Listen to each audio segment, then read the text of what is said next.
Sexta-feira, 27 de novembro, estou aqui em frente ao Centro Cultural do Sinteal para o evento de inauguração da exposição Memórias que não afundam. É um evento que destaca a formação, trabalho e luta dos moradores locais, além de reunir relatos marcantes e apresentações musicais de artistas nordestinos.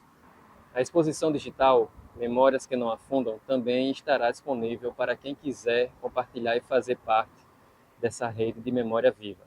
O projeto, criado pelo Museu da Pessoa e pelo programa Nosso Chão e Nossa História, busca valorizar e reparar simbolicamente as memórias das comunidades afetadas pelo desastre socioambiental, formando moradores para registrar e ampliar suas próprias vozes.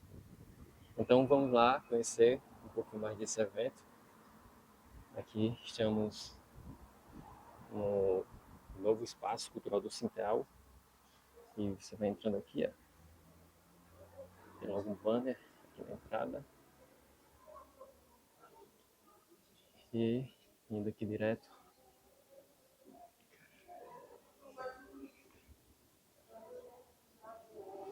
Então vamos entrar agora aqui no auditório.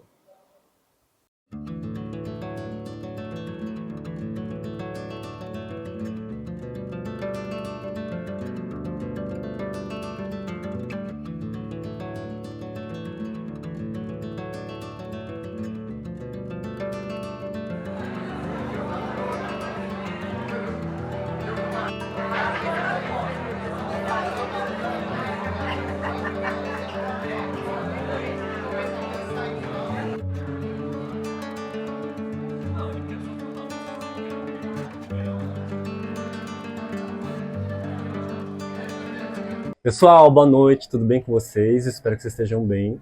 Olha, já vai começar aqui no Centro Cultural do Sinteal a culminância do projeto Memórias que não afundam.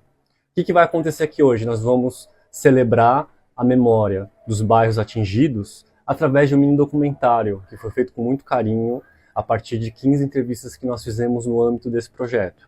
Além disso, a gente vai estar dando certificados para as pessoas que foram entrevistadas, para os nossos alunos formados, legal? E tá todo mundo aqui, as famílias, os amigos, pessoas que de toda a cidade de Maceió e arredores que querem muito ver esse conteúdo.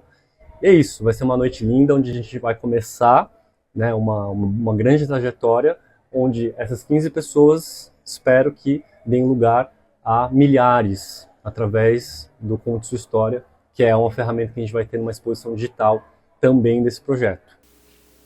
Este evento ele só pode estar acontecendo por conta dos alunos formados, bem como das pessoas entrevistadas no âmbito do projeto, do Comitê Gestor de Danos Patrimoniais, do NOBS, Escritório das Nações Unidas de Serviços para Projetos, Programa Nosso Chão, Nossa História, do Museu da Pessoa, do Sindicato dos Trabalhadores em Educação de Alagoas, os quais agradecemos a disponibilidade de ceder sua linda casa, que é também símbolo da resistência e da união da sociedade civil. E a todos, nosso muito obrigado. Queremos também registrar e agradecer a presença das autoridades, lideranças, representantes da sociedade civil aqui presentes. E a todos, dentro e fora de Maceió, que reservaram um pouco do seu tempo para nos prestigiar nesse evento. Para darmos continuidade, pedimos por gentileza para manter o celular de modo silencioso. E caso tirem fotos ou prints, por favor nos marquem. @Museu da Pessoa e @NossoChão.Maceió. As fotos e vídeos feitas pela equipe aqui no local serão disponibilizadas também nesse site.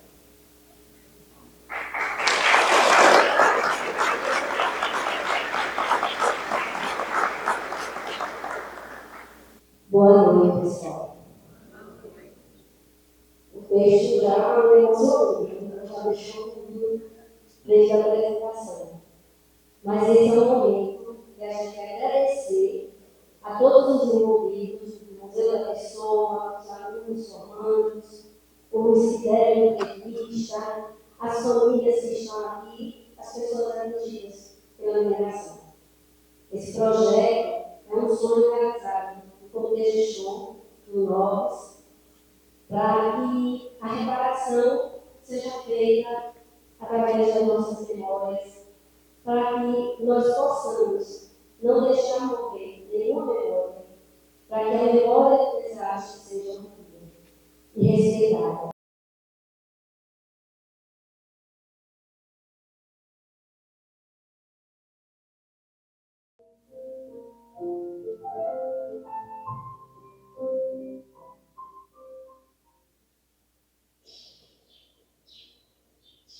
Certo? Tem alguns cheiros que, onde eu sinto, eu lembro do lugar, sabe? Desse lugar do certo ali, do Pinheiro, né? O Bebedouro tinha a característica de parecer um bairro do interior, uma cidade do interior. Então, os vizinhos sentavam na porta para tomar fresca, e aí todo mundo se cumprimentava, todo mundo se conhecia, e isso marca muito a minha infância, assim, né? Foi um bairro que tinha muitos idosos, muitos idosos. Então, por conta disso, as pessoas todas se conheciam, né? Foram pessoas que foram tendo seus filhos ali, seus netos ali, seus bisnetos ali. Todo mundo se conhecia, eles se juntavam para conversar na calçada, e não tinha hora. Quem estudava de manhã se reunia de tarde, quem estudava à tarde se reunia de manhã e todo mundo se reunia à noite. E aí brincava, né? Das antigas brincadeiras de chamava rouba-bandeira, pega-pega, esconde, 31 alerta, tudo a gente brincava na rua. A rua era animada. Então, quando tinha o São João, quase todas as pontas tinha a fogueira. Né? Então, ninguém ficava cheiroso nessa época, né? Só o cheiro de fumaça. E costumava o pessoal ficar, né, na calçada, né, comendo, bebendo, conversando. O passaporte era um fluxo de muita gente lanchando. Eu cheguei a vender, numa noite, cheguei a vender 450 pão. Numa noite eu cheguei a vender 450 pão. Eu abria de 5 horas da tarde e amanhecia quando eu tinha show no Jaraguá. Aí os funcionários ficavam comigo até 5 horas da manhã. Eu com pena disse, não, vai embora, tudo bem, eles também reclamando, tá certo. Eu digo, vai embora. Aí eles iam embora e eu dava continuidade, ficava com ele aberto. Eu mesmo fazendo lanche, passando troco, o dinheiro. E eu cheguei a fechar 8 horas da manhã. Estou aqui com o Jorge Vieira, ele é fotógrafo e ele vai participar da matéria que eu estou promovendo aqui no evento que está acontecendo no Espaço do Sinteal. E eu vou mandar a primeira pergunta, viu, Jorge? Primeiramente, eu queria agradecer por você ter aceito o convite, né? E, Jorge, na sua opinião, você acredita que quando começou a ocorrer o problema da mineradora aqui nos bairros, você acredita que a população não atingida, elas foram solidárias aos atingidos, às pessoas que estavam passando por esse problema? Então, eu acho que a partir do próprio conceito de atingido ou não, que essa é uma reflexão que a gente pode fazer inicialmente, né? Porque no primeiro momento considerava-se atingidas os moradores do Pinheiro, depois dos demais bairros que foram afetados diretamente pela Braskem, ou pelo menos, digamos assim, diretamente pelo afundamento do solo, pelas rachaduras. Mas toda a cidade de Maceió foi atingida, né? A mobilidade da cidade foi atingida. Cidades vizinhas, como Satuba, Rio Largo, foram muito atingidas porque o trem deixou de circular.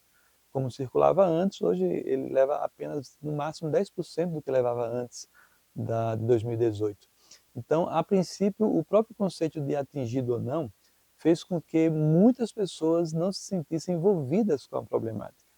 Então, na minha percepção, no meu círculo de relações, eu percebi que parte das pessoas não se achavam envolvidas com o problema que a mineradora causou aqui em Maceió. Então, o que é de se lamentar, né? Porque nós estávamos, inclusive, durante a pandemia, logo depois do tremor em 2018 nós tivemos, há pouco tempo depois, né, a questão da pandemia, e isso a mineradora ela conseguiu, digamos assim, esconder, né, toda a problemática em função de que a mídia só levava naturalmente as questões relativas à Covid-19. Então, tudo isso fez com que boa parte da população de Maceió, eu considero até que a maioria, não tenha se envolvido com a problemática e não tenha se sentido atingida. Por isso, o nível de empatia talvez tenha sido aquém daquilo que a gente deveria ter. Ô Jorge, você poderia falar a porcentagem que você acredita que dessa população que não se preocupou com, assim, né? Não foram solidários com quem estava dentro do problema da mineradora? Olha, não tenho naturalmente esse dado, acredito que não tenha esse dado de forma efetiva, exata, mas eu considero, pelas minhas experiências, meus contatos, até de fotógrafo mesmo, já que eu documento, né, documento fotograficamente essa problemática desde 2018, eu acredito que mais da metade das pessoas de Maceió, até chutaria em torno de 60% das pessoas de Maceió não se sentiram envolvidas com a problemática da Braskem, e pelo contrário. Hoje talvez se sintam até beneficiadas porque, como uma reparação, né, entre muitas aspas, a Braskem, a prefeitura está fazendo obras em Maceió com recursos que vieram de multas aplicadas à Braskem. Isso as pessoas estão sentindo certamente melhoradas na sua locomoção, na sua mobilidade principalmente, né? E a própria mineradora faz isso na mídia, mostra uma imagem como se ela fosse uma prefeitura da cidade, quando na verdade nada, absolutamente nada vai reparar o que ela provocou aqui em Maceió.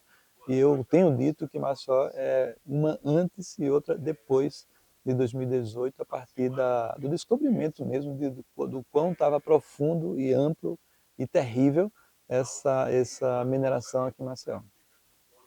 Obrigado, Jorge. Jorge Vieira, agora outra reflexão, né? Jorge Vieira, você acredita, na sua opinião, né, que a história dos bairros simples, elas são armazenadas, são guardadas e são de fácil acesso, encontradas como as de bairros nobres, né, de classe média alta? Vamos dar, por exemplo, aqui Jaraguá é histórico, né, mas a gente tem também Pajuçara, Ponta Verde, a gente tem o Farol, né, tem a Gruta de Lourdes. Então, assim, os bairros simples, né? Você acredita que há essa problemática mesmo? A isso eu falo com uma certa segurança, né? E com certo conhecimento de causa, porque como fotógrafo documentarista, eu trabalho muito com comunidades, sobretudo com populações periféricas, não só aqui em Maceió, como em outras cidades, até fora de Alagoas.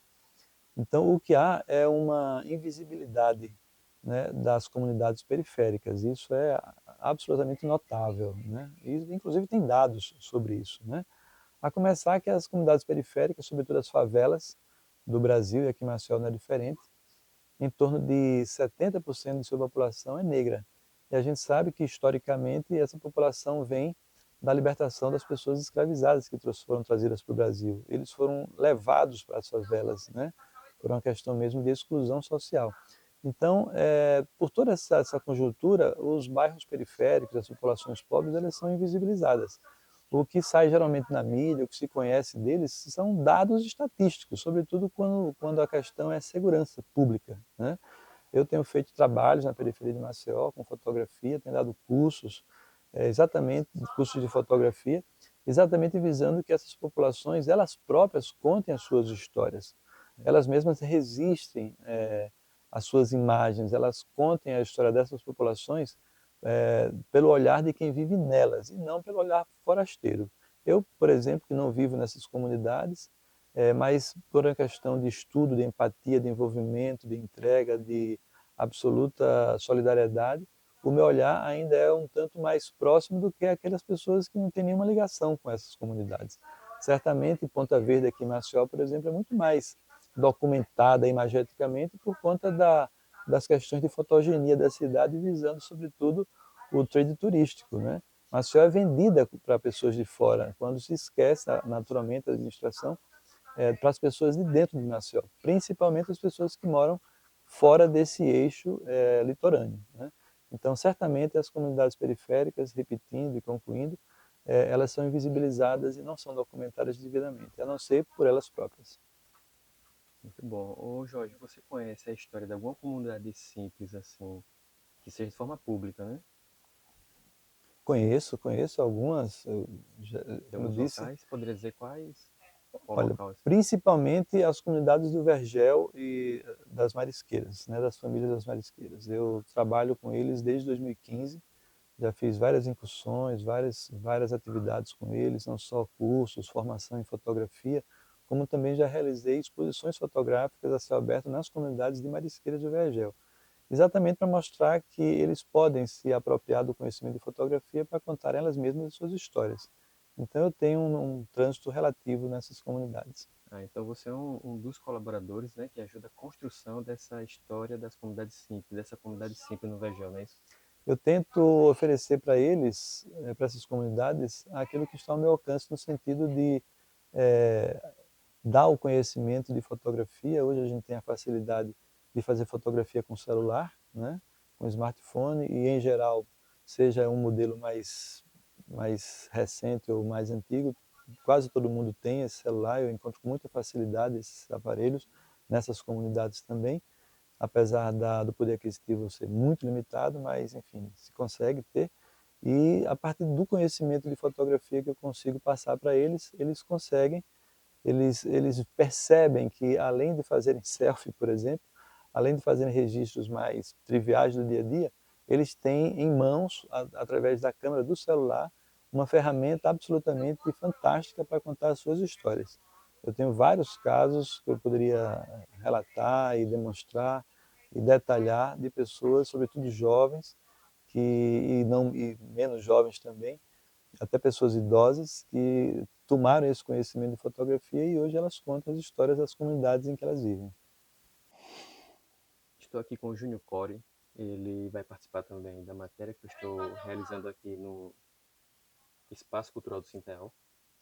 Eu agradeço, Júnior Core, por mais uma vez, né, estar aqui. Várias vezes já o Júnior trocou ideia com a gente aqui e contribuiu com muita informação. E agora ele vai contribuir também com reflexão, né? Júnior, vou mandar logo a primeira pergunta aí, né? Júnior, quando aconteceu o problema da mineradora aqui em Maceió, a gente tem aí dois grupos, né? O pessoal, os atingidos e os não atingidos. Você acredita, Júnior, que esse pessoal que não foi atingido pelo problema da mineradora, uma boa parte deles, assim, uma maioria, foram solidários aos que foram atingidos, na sua opinião? Eu acredito que não, porque eu não vi adesão aos movimentos que aconteceram pela sociedade. Pelo contrário, né? Eu vi como se fosse uma coisa longe, distante. Era o que eu senti. As pessoas não sentiram o que era numa cidade inteira. Sentiram como se fosse uma parte isolada, sabe? Como se aquilo fosse uma coisa isolada. Não aconteceu comigo, não aconteceu nada. Entendeu? Foi isso que eu senti. Então, assim, eu não senti que a população sentiu as dores e também teve o quê? Um apagamento, teve um esforço muito grande de quem causou, sabe? Para que isso acontecesse. Entendeu? É uma manipulação que aconteceu e as pessoas foram manipuladas, entendeu? A gente está numa sociedade manipulada porque tem poder, porque tem dinheiro. Isso aconteceu aqui na nossa frente. Aconteceu um desastre e a população não conseguiu reagir porque ela foi hipnotizada, né, com vários artifícios que foi usado, né, de chantagens, de propagandas, de como se isso fosse uma coisa boa. Terminou que muita gente acha que isso foi até uma coisa boa, para você ver como uma coisa aconteceu estranha, né, de uma forma estranha. Então eu acho que não. Eu não sei se por opção ou se por manipulação, mas a sociedade não conseguiu reagir e está aí, sofrendo as consequências. Ô, Júnior, assim, isso é claro que é opinião, mas na sua visão, assim, você acha que a porcentagem dos que não foram atingidos, uma porcentagem, se você fosse falar assim, da população de Maceió que não foi solidária, assim, né? Você daria que média, assim, de porcentagem? Cara, eu vejo solidariedade quando você participa.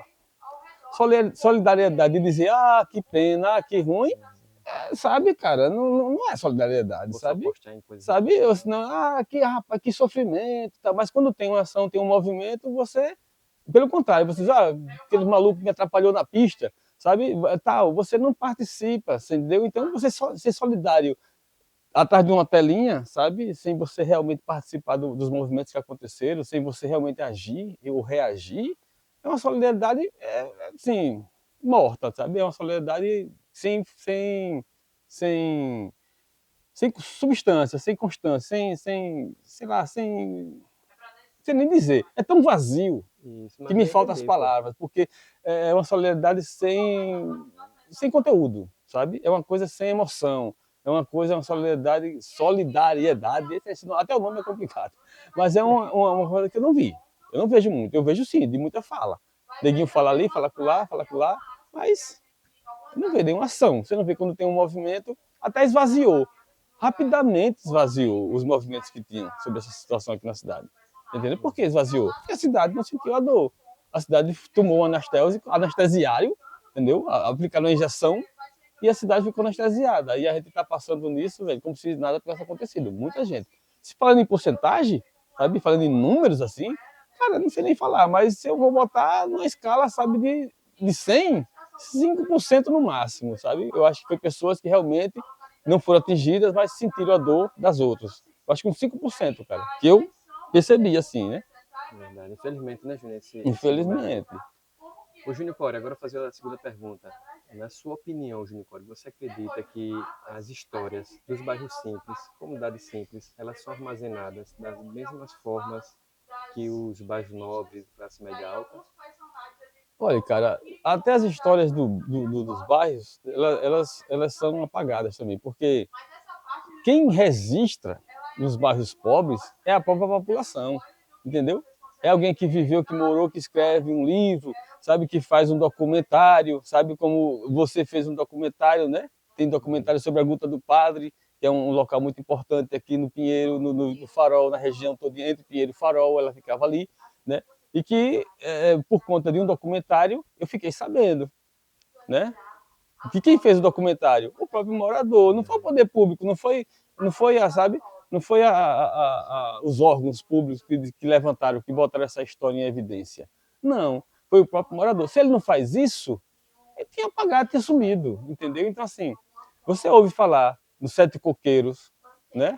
Você ouve falar no Gogó da Ema, por quê? Porque estavam na área nobre, né? Estavam lá. Aí você vê falar dessas coisas, você vê falar na Sereia, porque é beira de praia, né? Então, o que é que acontece nos outros lugares? O que é que acontece no Fernão Velho, no Bio? O que é que acontece no Eustáquio Gomes, no Jacintinho, sabe? Ninguém sabe. A sociedade não sabe. A gente não conhece. A realidade é essa. O marcelense, ele não conhece a própria cidade, pô. A gente não sabe a história da gente, porque não tem interesse nos órgãos de comunicação de deixar isso em público, sabe? As histórias que eu sei foi que alguém me contou, sabe? Uma pessoa que viveu mais velho, fez um documentário, alguém assistiu, mas você vê isso de uma forma divulgada, assim, olha, nós somos isso, Marcel tem isso, aconteceu aquilo ali, aconteceu aquilo lá. Eu vejo muito pouco, sabe, cara? Assim, e acontece muita coisa, Marcel é uma cidade muito rica, pô, sabe? Muito rica. E nesses bairros que foram afetados, por exemplo, né? Que agora tentaram apagar tudo, a riqueza desses bairros, cara, sabe? Que eu convivi com eles, Bebedouro, Jardim Acácia, né? O Pitanguinha, Farol, né? Pinheiro, muitos músicos, artistas, poetas, cantores, atores, né? Vão sumir, ninguém vai nem saber dessas pessoas, sabe? Já não sabiam antes quando o bairro existia, já era difícil, tá entendendo? Hoje quando o bairro subiu, acabou mesmo, cara, sabe? Maceió não valoriza os seus. A gente tem que valorizar os nossos. Eu acho que está faltando em Maceió é valorizar o que é da terra, valorizar o que é nosso, entendeu? Deixar a gente sempre como os protagonistas da nossa história. Porque toda vez os protagonistas da história da gente é gente que não é da gente, que não é daqui, sabe? Ou nada. Ou é isso ou nada, O sabe? pessoal abraça mesmo, né? É, Às o vezes, que vai. a gente tem um exemplo aí de Javan, assim, né? Muitos artistas aqui de Maceió, Alagoas, né? Eles têm que ir para outro estado para de lá vir com destaque para cá, né? Pois é. Ele Mas quando precisa chega aqui, nem consegue ser aqui, sabe? Assim, ele vai para lá, tem destaque aqui, mas quando chega aqui, sabe? Não consegue não, porque eu já vi show de Hermeto Pascoal aquele ser vaiado, pô. Por quê? É porque o pessoal não gostava? Não, é porque tinha um show do Hermeto Pascoal com outro show de um popular qualquer, só que os alagoanos, marcelenses não conheciam nem que o Hermeto Pascoal era daqui, né? Tá entendendo? Assim, tem uma coisa esquisita da gente aqui em Maceió, de Alagoas, sabe? Que a gente apaga a nossa própria história, pô. Ou deixa apagar, né? verdade. Entendeu? Deixa pagar, tem que reagir, é reação, pô. Acho que é uma questão de reação. Tá acontecendo muita coisa na cidade, eu acho que é um momento bom da gente reagir nesse sentido, entendeu? Ô, Júnior, você conhece a história de alguma comunidade simples? Mas comunidade simples, velho, você não ouve falar nada não. Aonde? Em que lugar? Sabe, não tem interesse, não vende para turista, pô, sabe? É Então, verdade. assim, se não Felizmente. vende para turista, não vale a pena. É assim que funciona aqui nessa cidade, infelizmente, sabe? Eu acho que tem que ter a história da gente, de cada ser humano da cidade, independente de questões financeiras, entendeu? Tem que ser a história da gente para que a gente seja forte, sabe? Uma comunidade forte é uma comunidade com história. Uma comunidade sem história, ela é vazia e vai ser manipulada por os outros. Valeu, Júnior. Reflexão aí. Estou aqui com Samara Borges. Ela é estudante e também pesquisadora do projeto do Museu da Pessoa, né? Memórias que não afundam. E ela vai participar aqui dessa matéria que eu estou fazendo. E a pergunta, Samara, é tudo opinativa, né? E reflexiva também. Samara, na sua opinião, você acredita que quando aconteceu esse problema da mineradora, a gente teve dois grupos, né? Teve o grupo dos atingidos e o grupo dos não atingidos. Eu quero saber, na sua opinião, se as pessoas não atingidas foram solidárias aos atingidos, se elas ajudaram de alguma forma, na sua visão. Olha, eu acho que o ajudar é uma palavra muito, assim, não que possa, possa. Pode cortar que eu me perdi Pode. perdi o raciocínio aqui. Mas você começou bem. Pode Pode você votar? Pode. Eu acho que ajudar em si não é muito a palavra, entendeu? Porque a galera que está de fora, ninguém estava ali vivendo, entendeu? Ninguém passou pelo que a gente passou. Ninguém estava lá de noite quando o medo batia, ninguém estava lá quando aconteceu o momento de chegar o caminhão, dizer, não, vai ter que sair daqui, vai fechar. Ninguém viveu a parte do lacrar, ninguém viveu a parte do pichar com o número. Essa parte as pessoas não viveram, entendeu? Eu acho que ajudaram em si sendo solidárias, ajudando nessa parte de divulgação, tanto que o caso hoje tem essa repercussão, tanto por conta da gente que viveu, mas por conta também de todas as pessoas que ajudaram, divulgando, republicando. Mas hoje, em si, hoje, eu não posso falar que estão 100% ajudando, porque infelizmente é um caso que ainda é muito maquiado, tanto pela mídia, pelas próprias, posso assim dizer, a empresa que está envolvida, né? Por conta que é algo muito difícil, algo que você mexe com dinheiro, você mexe com a mídia, entendeu?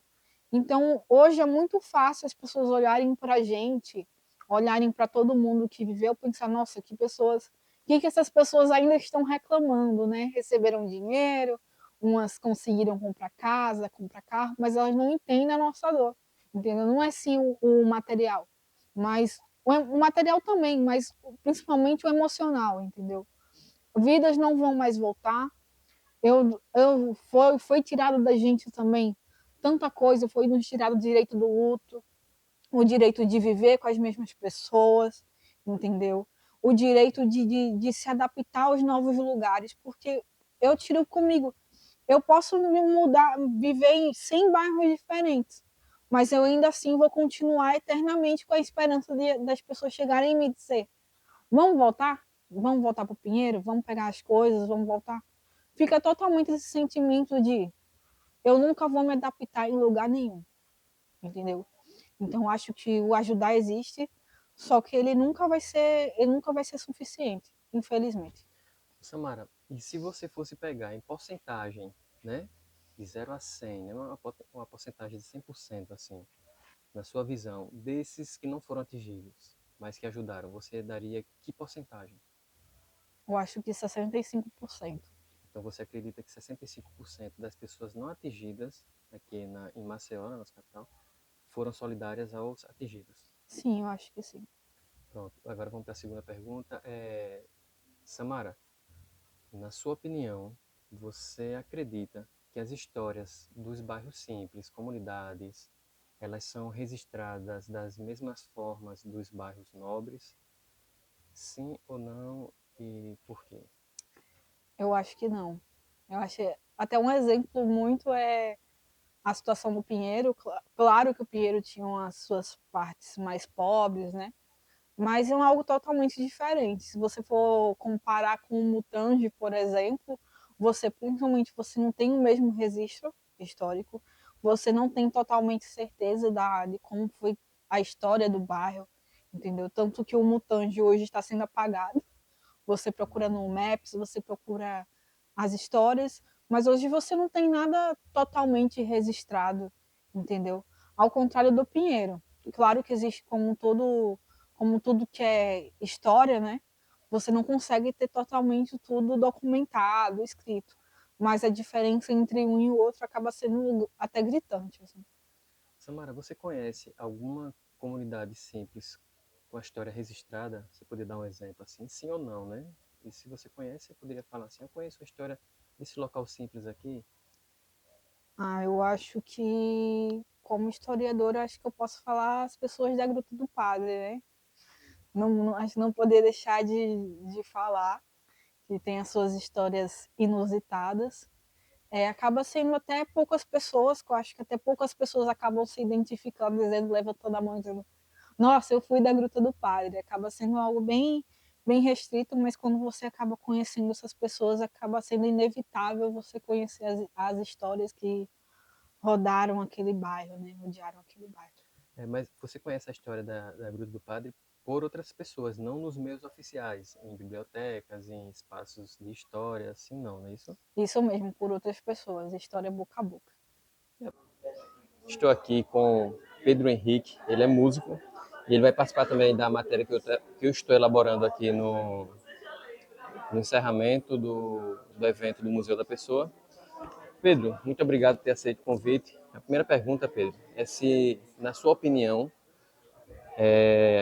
com relação a esse problema com a mineradora, criamos, não, existiram dois grupos, né? O grupo dos atingidos e não atingidos.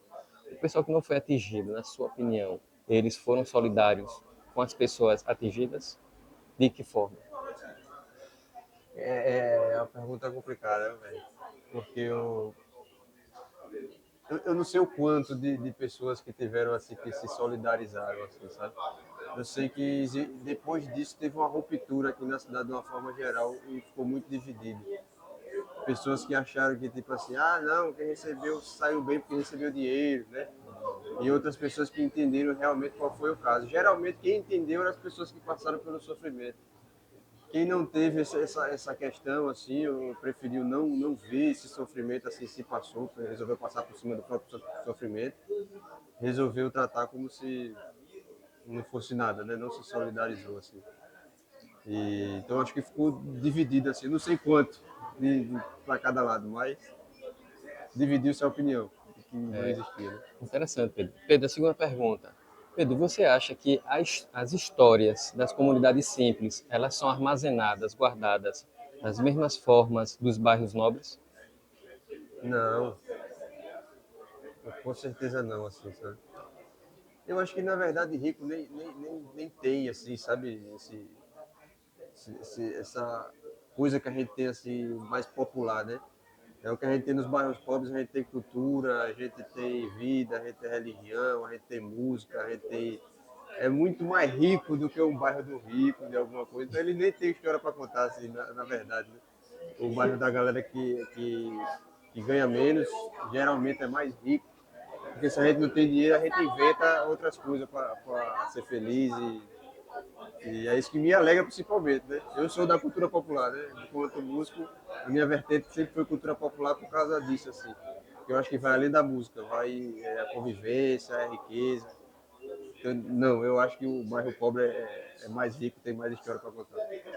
Ô Pedro, você conhece a história de algum bairro simples aqui que está nos meios oficiais? No livro de história, na biblioteca, nos arquivos públicos, por Ah, exemplo? eu vou falar do mais conhecido e é onde eu fui buscar as minhas fontes, né? Que foi Bebedouro, né? Bebedouro, assim, é onde a pessoa roda e quem estuda cultura popular acaba lá, porque é onde vem os mestres mais velhos, onde tem as histórias mais antigas, então sempre lembrar de Bebedouro.